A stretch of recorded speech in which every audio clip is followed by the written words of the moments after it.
is there ever a definitive ready, you think? Like when you think, I am ready to call up this person, try to get this opportunity. Yeah, I mean, when John Riley put it best, he was, and this is, I think it speaks to a couple of things before I say what I'm about to say. You should find people you trust their opinion of, and that will also be brutally honest with you when you're not meeting expectations, so that you know when they say something like what I'm about to say, that they mean it. One time I remember asking John, should I call so and so for a gig, and he said something to the effect of like, short of ex musician, you shouldn't feel self conscious about calling anybody. He was like, because if and when they say yes, then you have to show up and deliver, which I thought was really great advice. Mm. If you get somebody on the hook and you reel them in, and then you don't take care of business, that's a really bad look, right? But the assumption is if you can get them on the hook, then they've taken the time to at least vet your thing. You know what I mean? There have been so many musicians that I've had in my band, starting with Clarence Penn or Henry Hay or Matt Closey, that like on paper, there's no reason on God's green earth why they had to come play a 55 bar gig for $75. 0%.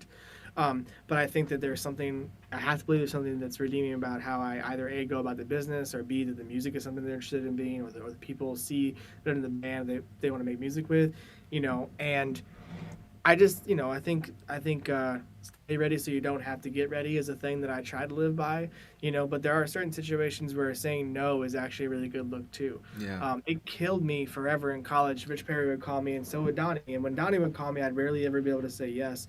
But he would call me to sub rehearsal for Maria, and if it was Donnie, I would almost always have to say no, because it meant flute, and my flute was always atrocious. If it was Rich, I could almost always say yes, and feel pretty comfortable because he hardly played anything other than tenor, in Maria's band. But had I said yes the first time when Donnie said it and there was flute, I would have never, ever, ever, ever been asked back. Like zero Wow. percent chance. So it killed me in that moment. It absolutely killed me to say no. But I knew professionally it'd be a much bigger mistake if I had said yes. Mm. So some of the things I've kind of made my peace with. When I moved to Kansas City, I sold all of my doubles. Wow. Mm. Ironically, I've been called for more big band gigs in the last 18 months than I had in the previous like 10 years, So, Maybe big uh, bands are bigger in Kansas City than in New York. yeah, and also, I just tell people straight up here. I'm like, look, man, I don't do that, So I'm gonna be passing my parts around the saxophone section because I just I don't own it anymore, But Yeah.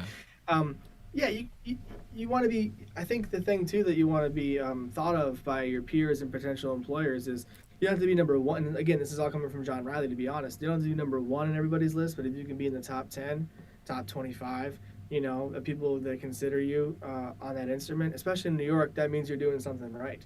Because Mm. you could have 250 people you call for tenor saxophone Hmm. in New York, so um, some of the harder gigs that I've had to play on before, I definitely have felt during rehearsal or preparing for it, like, wow, how do I fit into this? This is way above my pay grade. And then I get there, and ultimately, it goes a lot better than I had in my head.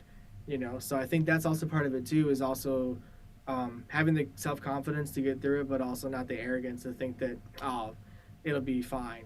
You know what I mean? Hmm. I've seen a lot of that happen in my own band, and those people don't get called again. I've seen it happen as a sideman.